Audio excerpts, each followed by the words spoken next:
All right, this is the copyright disclaimer. The copyright disclaimer under Section 107 of the Copyright Act of 1976. Allowance is made for fair use for purposes such as criticism, comment, news reporting, teaching, scholarship, education, and research. Fair use is a use permitted by copyright statute that might otherwise be infringing. Fair use, fair use, fair use. I need you all to listen to every single word here. This may be the most dangerous piece of legislation to ever be presented in the United States. It essentially will tie the U.S. military directly to the Israeli military. They want to intertwine both militaries in a sense. Please listen carefully and act on this immediately. We must stop this. Every year, America gives billions of dollars of our money to fund Israel's military. Now, even Republicans, even Benjamin Netanyahu, are talking about changing that. But don't buy it. It's a shell game. What Congress is trying to do now is find different ways of entrenching the relationship so deep in America's own defense industrial base that it's impossible to root it out. A new section of law in the National Defense Authorization Act, or NDAA, would give Israel unprecedented access to American technology and would force the United States military to integrate Israeli defense technologies into our own critical military supply chain, giving Israel incredible leverage over America's own defense priorities. We need to stop this before it starts. Visit anewpolicy.org/advocacy today to find out how you can help.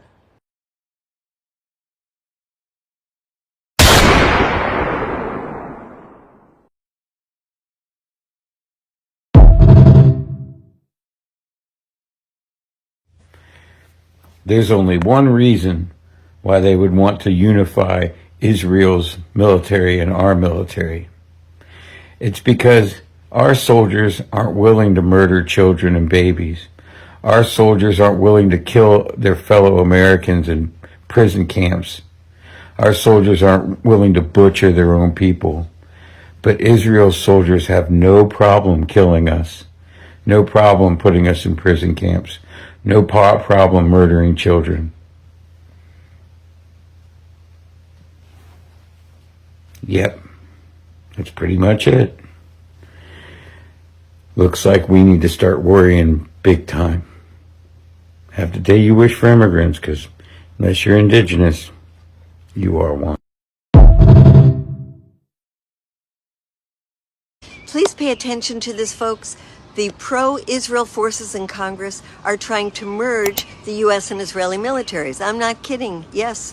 While the American public is against sending billions of dollars to Israel, Israel and its supporters in Washington have found a new, far more insidious way to deepen U.S. support for the Israeli military. They're shifting away from that unpopular aid to military integration. Tucked inside the National Defense Authorization Act, which is the massive annual bill that funds and sets policies for the Pentagon, is something called Section 224, the United States-Israel Defense Technology Cooperation Initiative. It sounds harmless, but it's not. This provision would dramatically expand military integration between the United States and Israel, going far beyond the $200 billion in military aid the U.S. has already provided since 1948. Here's all the things it would promote: joint weapons development, co-production, technology sharing, AI cooperation, cyber operations, autonomous weapons systems, biotechnology, quantum computing, and even network integration and data fusion. At a time when Israel is continuing its rampage in Gaza, the West Bank, Lebanon, and has pushed the U.S. into this disastrous war in Iran, Congress is proposing to bind our military even closer to Israel's. That's right. Section 224 would move the Israeli relationship away from the little public scrutiny there is in Congress into the opaque world of military contracts and weapons purchases. It would make it harder for Congress and us, the public, to hold anyone accountable.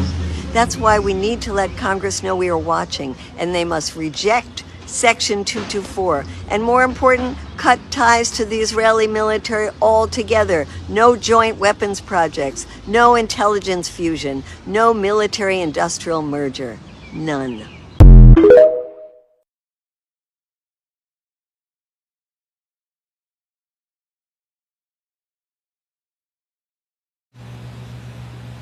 All right, Shalom.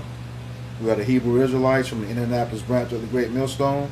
We're here to give all praises, glory, and honor to Yahweh, Ba'Shem, Yahushai, Ba'Shem, B'Rakakwadash. Double honors to the apostles and elders of Great Millstone who rule well in teaching us this 100% truth. Salutations to them and our fellow Akim who labor in this truth week in and week out on the highways and byways. Also salutations to the hopeful elect of the scattered 12 tribes of Israel, scattered to the four corners of the earth, that be like to the speckled bird, also known as your Israelite foreigners and your so-called Negroes, Latinos, and Native Americans. To you, we say Shalom. Shalom. All right, got this article on the screen. Got it off Newsbreak yesterday. This has actually been going on for a couple of weeks because when I searched it, it showed that these talks have been going on as early as 2 weeks ago. All right, but this is the one I guess is really coming to fruition because now it's in the hands of Congress. It's off a Newsbreak, and the title is Congress Quietly Moves to Integrate U.S. and Israeli Militaries. Okay? Totally against the Constitution. You know, intermingling with a foreign entity. But we know that's what it's been like. You know, you go all the way back to the sinking of the Titanic, and which one was one of those presidents, 1912, that pretty much sold the USA out. You know, once that Federal Reserve came into play, you know, it's been over for the U.S. ever since. You know, well, at least the citizens, you know, because that's whose money they're taking, you know, and giving over to this nation. There's been articles where we see we pay their welfare, they can move into places for free, tell them to have up to like 10 kids. You know, I don't know if you've all seen those clips, man, those videos. They got it good over here. On top of that, did a video not too long ago where they can go down to the municipalities and take the deeds of people. They're doing it to a lot of Jake in New York right now. You know, and that has to be an inside job for you to do that. Speaking of, I know we were talking about it before we started this, but Floyd actually had supposedly invested in like some apartments in there too. You know, so he was in the mix. You know, so we're like supposedly, you know, he had money put in there as far as them apartments. So for you to say a lot of them are being taken away from Jake, Yeah. and yeah, I can see like people's investments being taken away as well. Yep. $1 million, you know, multi-million-dollar apartments, and things like that, homes. Yeah, just walking up, taking their stuff. All right, so we'll get into the article. It says, and we'll put a link to this article in the description box of the video. Well, John 10:10. Yep. You know, it tells us the thief cometh not, but to kill, steal, and destroy. John. So anything that we see going on with these top elites, starting with the banking families, you see it the lower level Edomites, and then the commoners. This is just the spirit in which the vibration that the leaders of this country has put in. You know, like Job 9:24 said, the earth is given to the hand of the wicked. So they're going to connect themselves with their like. You know, we're in a time where everybody is getting together with those that are like them. You know, so you have the prophets, the men of the Lord, the true prophets that are coming together. And you have the wicked, they're coming together. You know, so that in the end you'll be able to discern, if you are of the elect, who the wicked really are, and what they're doing, and who are doing righteously, who actually are the true men of Yahweh Ba'Shem Yahushai. And you're going to see by the works, and we're going to read, you know, into the workings of the secret dealings and certain things that these top elite banking families are doing to overall, you know, get to the point of trying to control the masses. Yeah. Tom, this is when you look at this title, this, you know, and just me speaking as a man, is a culmination of Psalms 83. With those two nations in particular, Amalek, who was Israeli, and then of course Let's get it real quick. the rest. Go ahead. Yep. You just read down to the till we hit on those two. Yeah, you got it. Psalms 83. Yeah, Psalms 83. yeah. Well, these two are coming together. Okay, finally, because they know what's about to happen. Okay, the scriptures say that Judah's going to be the head tribe. Okay, they get, and you got all these things working in reverse. They reverse the 13th, 14th, and 15th Amendment. They're repealing them in the reverse order. 15th was the Voting Rights Acts. Okay, the 14th is citizenship, and then the 13th is the slavery. That's what they're looking to do. To put Jake back in slavery. All right, but it's not going to happen. All right, you go ahead and read that. Start from the top. Yeah. It's Psalm chapter 83, starting in verse 1. It says, a song or psalm of Asaph. Keep not thou silence, O Yahweh. Hold not thy peace, and be not still, O Yahweh. For lo, thine enemies make a tumult. That's a war cry, And what does war involve? Military. All right, come on. It says, and they that hate thee have lifted up the head. Mm-hmm. They have taken crafty counsel against thy people, and consulted against thy hidden ones. Mm-hmm. They have said, come, and let us cut them off from being a nation, that the name of Israel may be no more in remembrance. How do you cut us off from being a nation? You exterminate us. At least that's your goal. All right. It says, verse 5, for they have consulted together with one consent, they are confederate against thee. The tabernacles of Edom. Edom, that's the so-called white man. All right. All right. The entire nation. Okay. No matter who they are. Go ahead. It says, and the Ishmaelites Okay. of Moab. Okay, that's the Ishmaelites are your Arabs. Okay. Moab, that's your Chinese. We know that they just met over there with them a couple weeks ago to establish this New World Order thing. Okay. Yeah, these are major players in these last times. Yeah. Excuse me. It says of Moab and the Hagarenes, Gabal and Ammon. And that's your Japanese. It says and Amalek. Amalek. That's the Israelis, okay? The chief tribe, okay?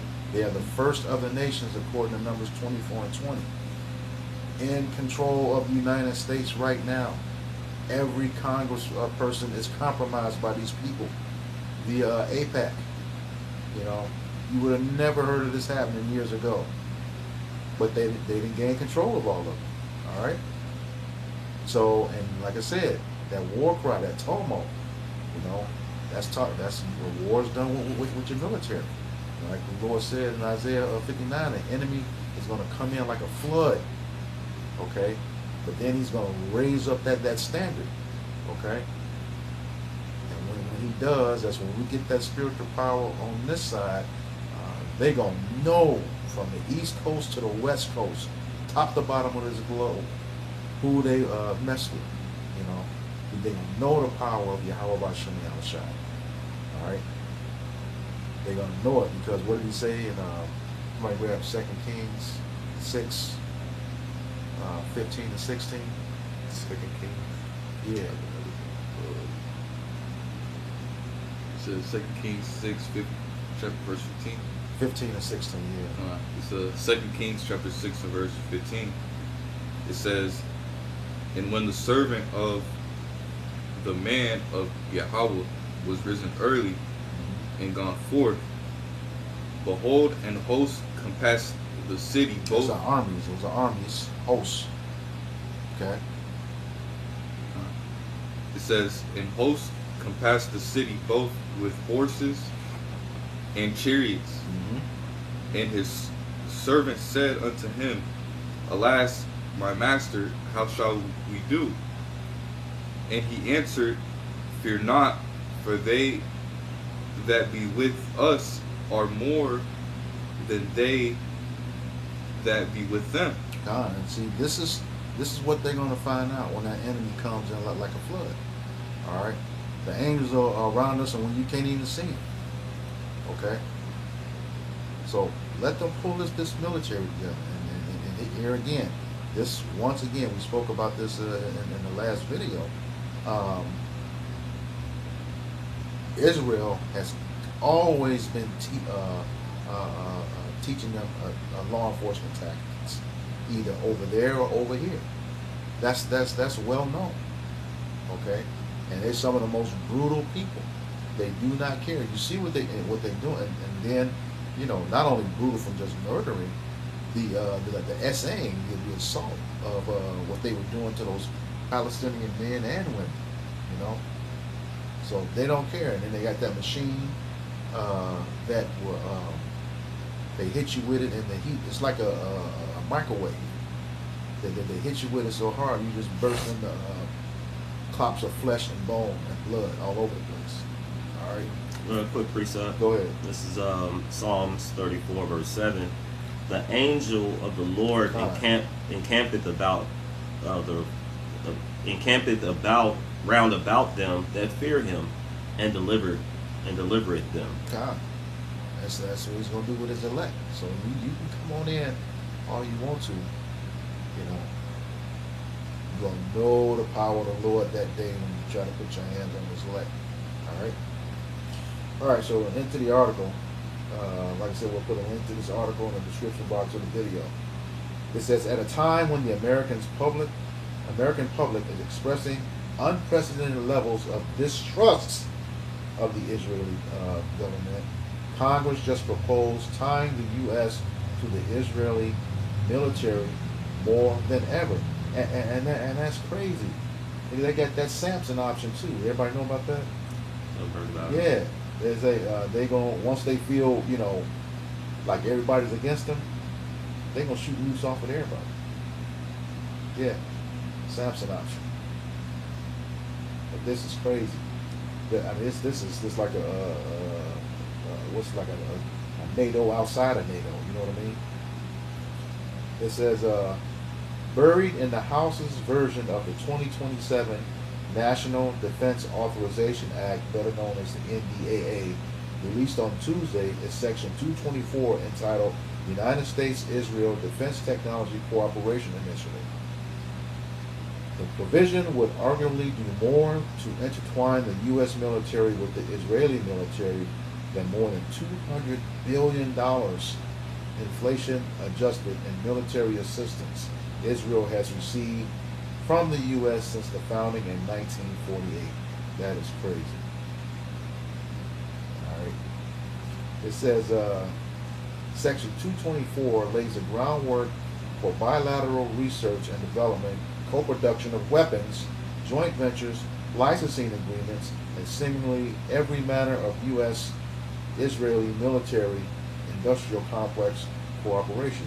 This is the highest level of integration I've ever seen. It says the U.S. and Israel already work together heavily on missile defense, but this provision would greatly expand coordination to seemingly every area of defense tech, including AI, quantum, autonomous systems, directed energy, I'm just talking about that, cyber, biotech, and many more. It also proposes network integration and data fusion.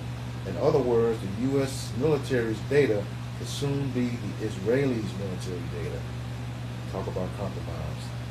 It says, if fully enacted, this proposal will provide a higher level of military industrial integration than the U.S. has with any other country in the world. To be sure, the U.S. has worked closely with its NATO partners on co-production and shared supply chains, most notably via the Defense Production Action Plan, and as the number one arms dealer in the world. The U.S. provides weapons to militaries across the globe, but that is mostly a one-way street, with the U.S. providing weapons to foreign buyers who only occasionally make parts for those weapons themselves, as in the case of the F-35's global supply chain. All right, that's those planes that Iran shot down. All right. It says Section 224 would be a different East entirely. It would fuse the U.S. and Israeli defense sectors in multiple areas vital to battlefields of the future, like autonomous systems and cyber. It would also bring extraordinary Israeli influence to the U.S. beyond what is already has through the Israel lobby and its robust network of social media influencers.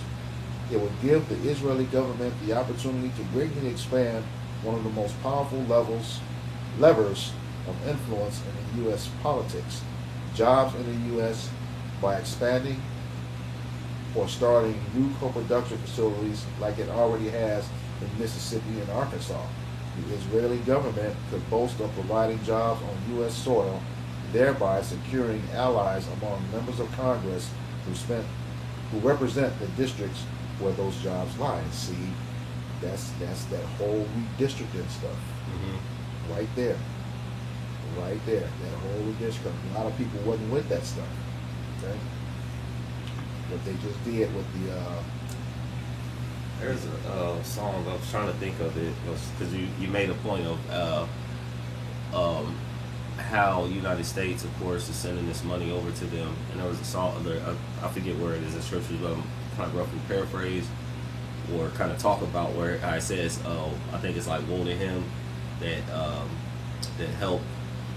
It's like to help the rich or something like that, but don't like help the poor. Something around that lane. I think it's one that's a rock too. But yeah, if somebody could get,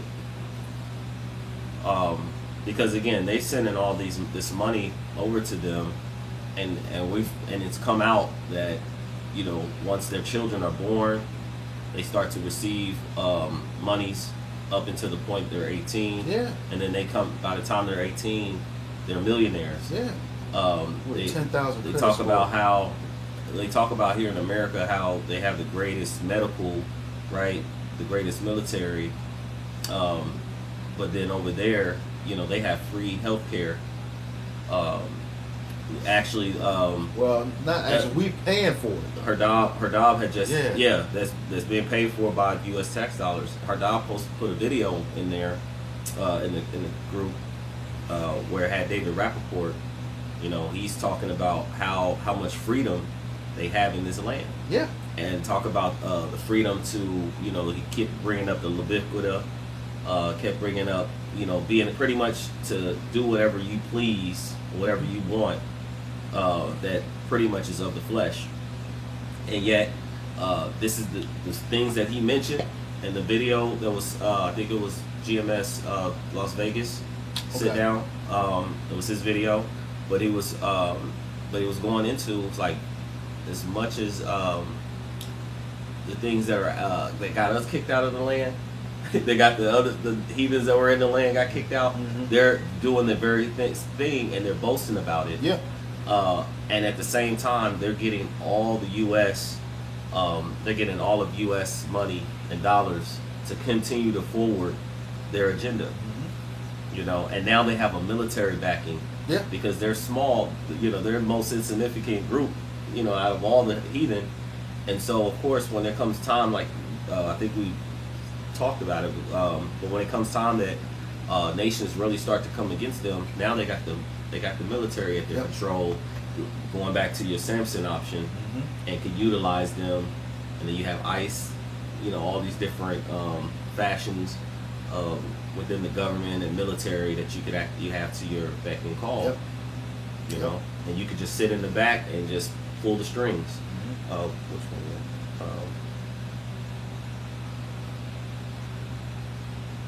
Y'all, you go ahead. Okay. Back to reading the article. Read that real quick. Go ahead. That's a good one. That's one. I think that might actually be it. Yeah, read that. Yeah, this is Proverbs chapter 22, verse 16.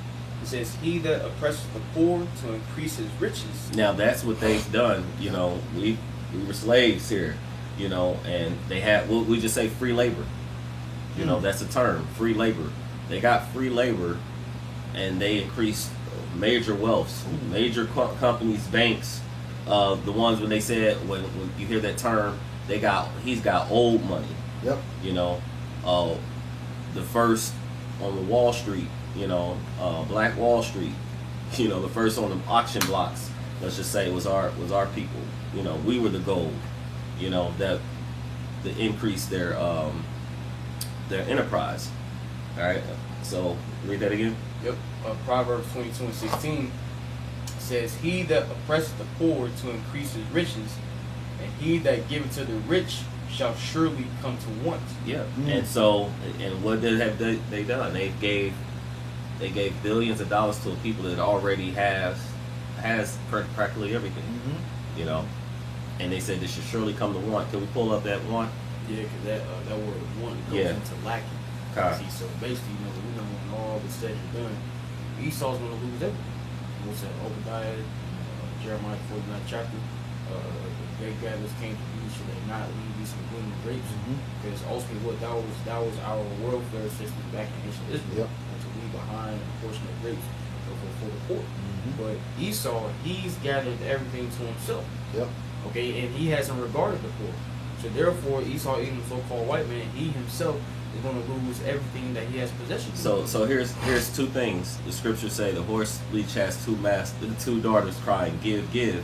You know, a horse leech is a bloodsucker.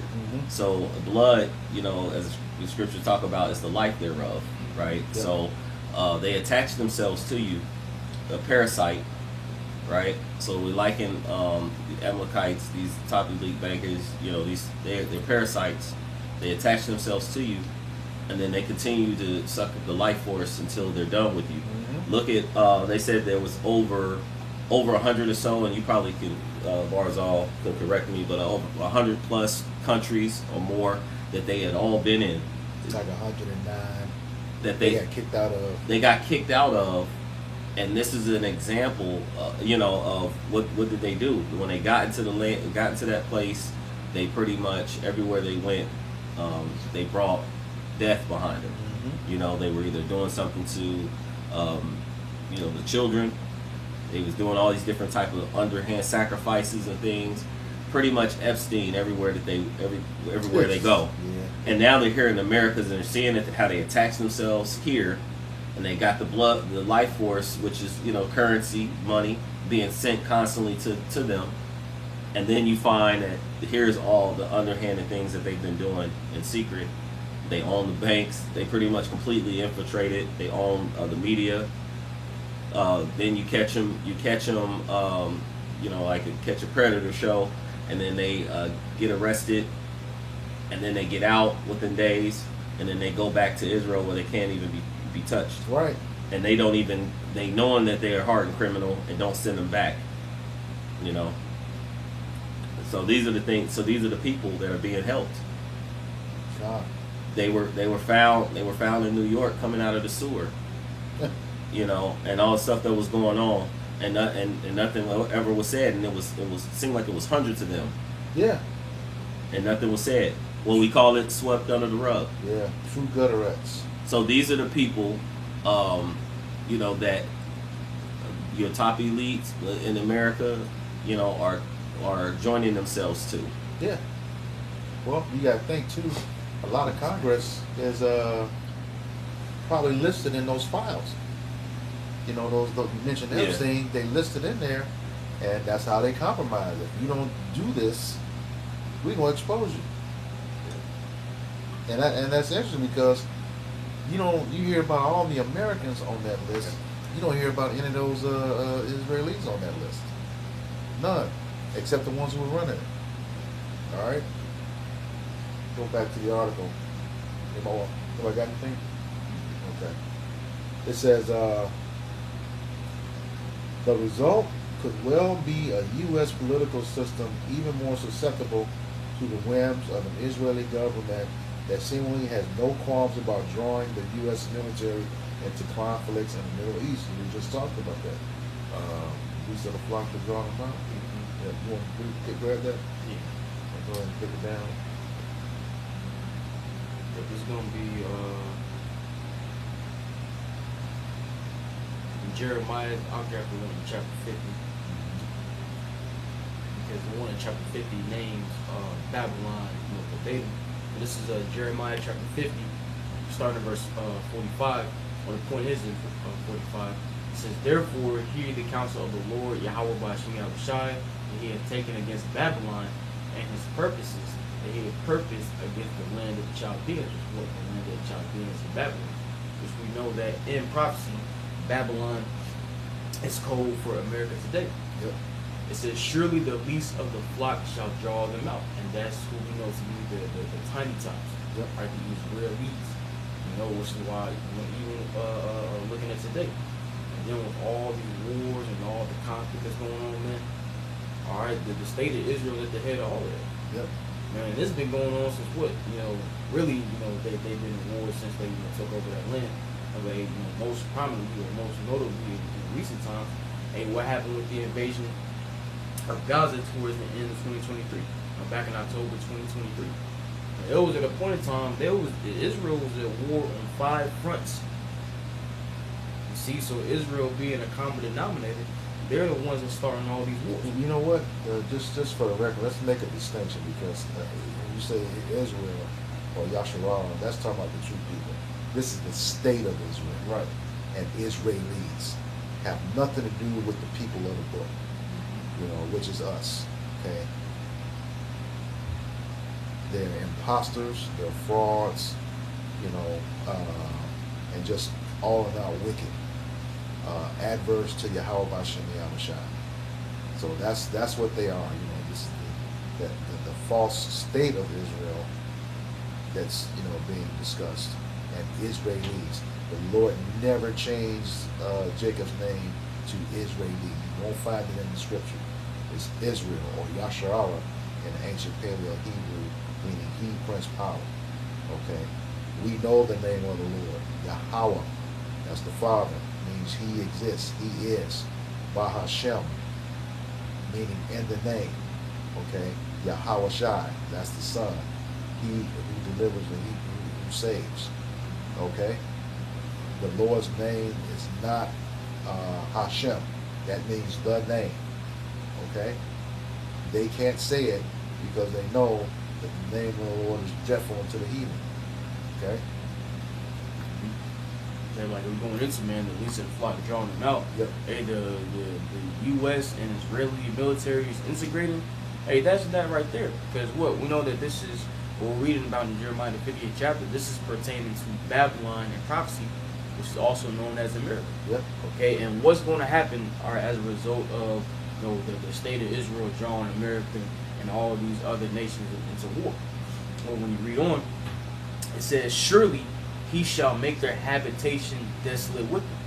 And we know that ultimately the end result of this coming war, right, World War III, the war to end all wars, is that what the lands of America and Israel are going to be completely and totally destroyed. The difference is America itself, all right, it's never going to be built back up ever again. But after that fire blows over for an everlasting period of time, this land is going to be set aside for the various different desert creatures, animals, birds, so on and so forth to dwell in. Okay, this is going to become a habitation for wild beasts. Mm-hmm. Okay, but as far as the state of the land of Israel, okay, ultimately that's going to be built back up, in our kingdom under the authority of our Lord and Savior Yahushua. By those wicked elites, that the first fruits of slavery. Scriptures say they shall have continual employment, non-stop. Just backed up on one. This is Revelation chapter 18, verse 2. It says, and he cried mightily with a strong voice, saying, Babylon the Great is fallen. Which Babylon the Great, that's going into America. All right. It says, Babylon the Great is fallen, and is become the habitation of devils, and the hold of every foul spirit, and a cage of every unclean and hateful bird. Going into the aftermath. After the smoke subsides from America, aka Babylon the Great, burning from those thermonuclear missiles. All right, in the after World War III, or the Third World, right? This country is going to be inhabited by those desert creatures, those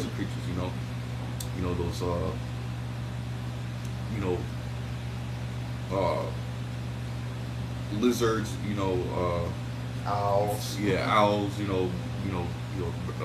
animals of that nature. This place is going to be completely desolate, man. And that's the future for this place. Never to be inhabited again. In 70 AD, he said, no stone will be on top of the other. That's what's going to happen. This place is going to be flat. Literally flat. Wow. Okay. You have something? Yeah. Let me see if I can find it real quick.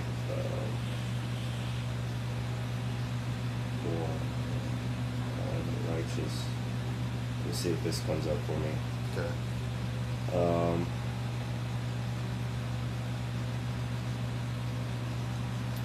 Never mind. Okay. All right. Back to the article. It says, this unprecedented level of U.S.-Israeli military integration stands in stark contrast to the traditional aid model of defense cooperation in which Israel already stood out as the top recipient of U.S. military assistance. As laid out in a recent Quincy Institute brief authored by Stephen Simon, this shift from an aid model to a military integration model has troubling implications. Namely, the shift will strip away the political and diplomatic oversight mechanisms that make the relationship publicly accountable, moving it from a visible annual aid vote into the opaque machinery of defense acquisition, where oversight is limited and political accountability is minimal. The result will be a defense relationship that is simultaneously deeper and less transparent. Okay, so really, both of them together on what we call some fuck shit. To do whatever they want to do and not be accountable for it. Which goes back to we bring that out all the time. Psalm 73 and 5. They're not in trouble as other men. Okay? They puff it at their enemies when it comes to concern and speak lawfully, when it comes to oppression. All right? Back to the article. It says, this all comes at a time when the Israeli military has repeatedly used U.S. weapons and strikes that have violated international humanitarian laws in Gaza, and as Israel has repeatedly violated ceasefires, as has the U.S. itself, in the Trump administration's unnecessary war with Iran. The enormous Gulf... Yeah, because like how the brother brought out, how the least of the flock should draw them out. And it goes into it's one of those things where when Trump initially got into this conflict, which is war, that they were like, oh, it's going to be, we're looking at a few days, maybe a month. Yeah. We're willing to take it as long as it takes. But on the other end, as these militaries are coming together again, you have Netanyahu. I say Netanyahu. He actually for 40 years kept saying they have this, kept coming up with the same false narrative, propaganda. Yeah. For 40 years, he's been eager. He's been pushing to get his chops on Iran. Yep. And now that they have United States entering into the conflict, and now they a lot of times will step back, they'll pull their military back. Well, they said that this first time around, we're not sending any of our troops. Right. They boldly said that out in the open. So they'll pull it back, and then when they say, "Hey, we're dealing with the ceasefire," then they start messing with Lebanon. Yep. Yep.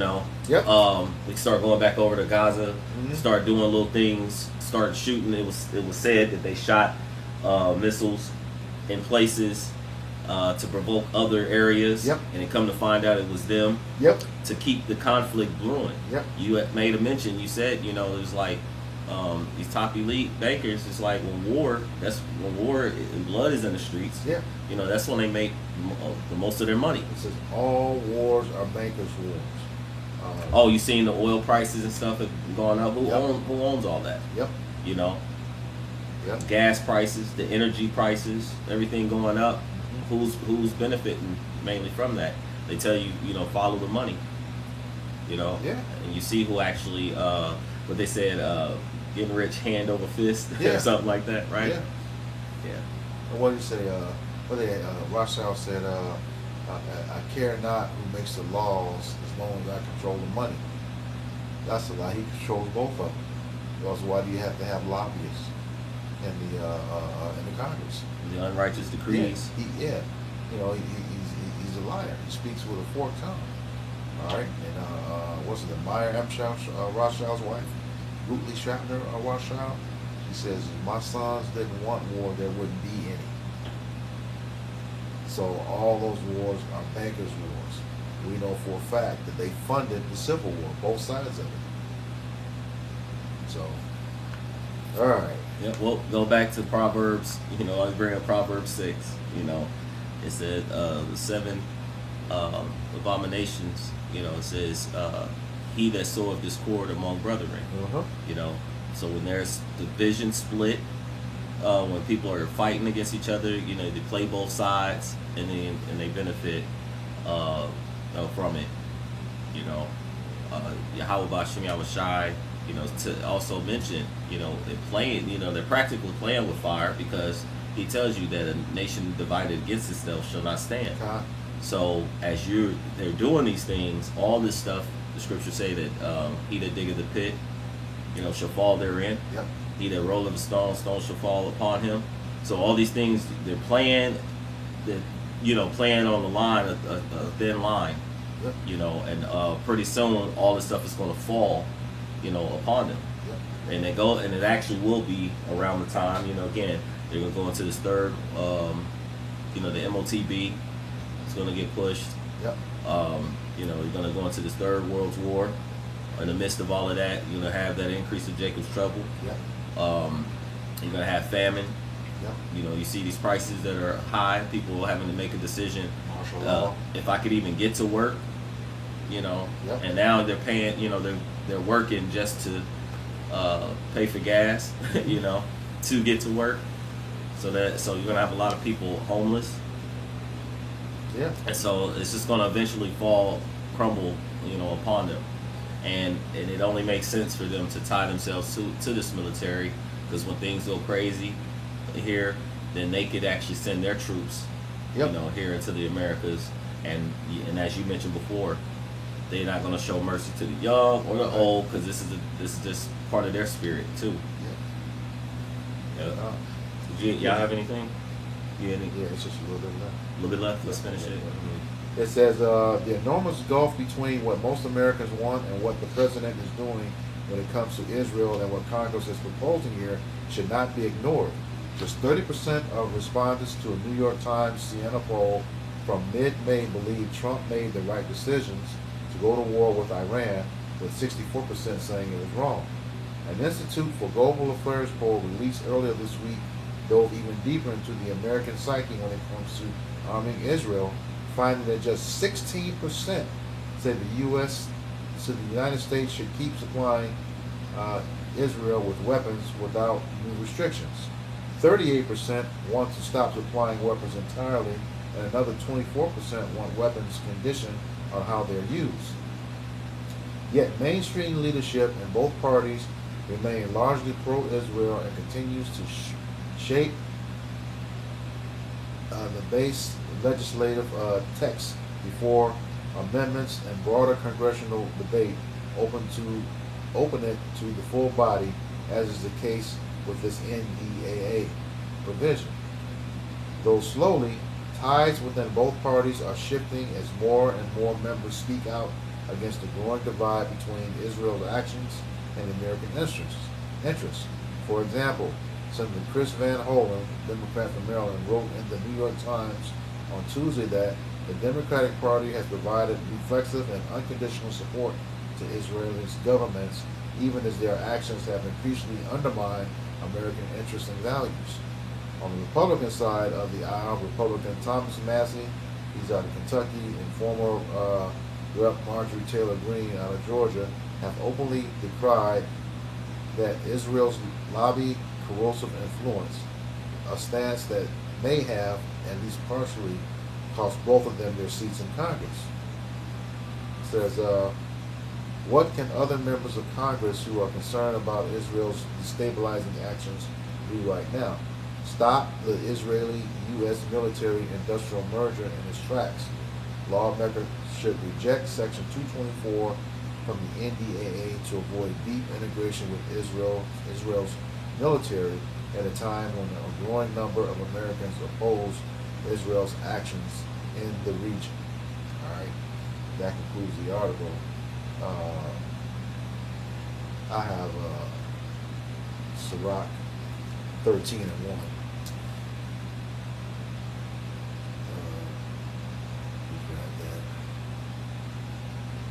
Sirach 13 and 1. It says, he that toucheth pitch shall be defiled therewith, and he that hath fellowship with a proud man shall be like unto him. And both of these cases, you got two of the proudest nations on earth, so-called white men, both Edomites. But you got Amalek, the head tribe. All right, and that's the very proud one.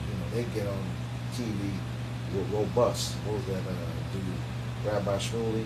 I'm stronger than God. I'm most powerful. He has nothing on me. I'm going to destroy him. That dude really said that Rabbi Shmuley. But what the scripture is saying here, hey, y'all gonna be destroyed at the end of the day. All right. He that touches pitch, and we know when you touch pitch, which is tar, is very hard to get off. Right. Very hard to get off. And if you can't, if you get it off, most likely going to take some of your skin with it. So, very difficult. All right.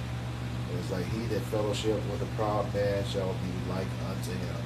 So, when he gets his destruction, you're going to get yours too. All right.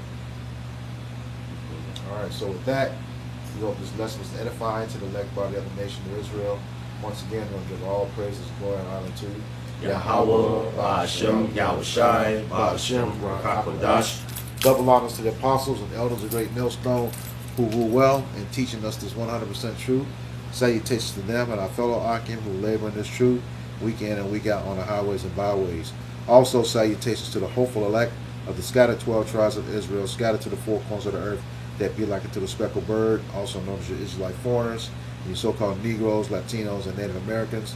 To you, we say Shalom. Shalom. Kwam Yasharallah. Kwam Yasharallah. Abab Abab. Abba, Abba.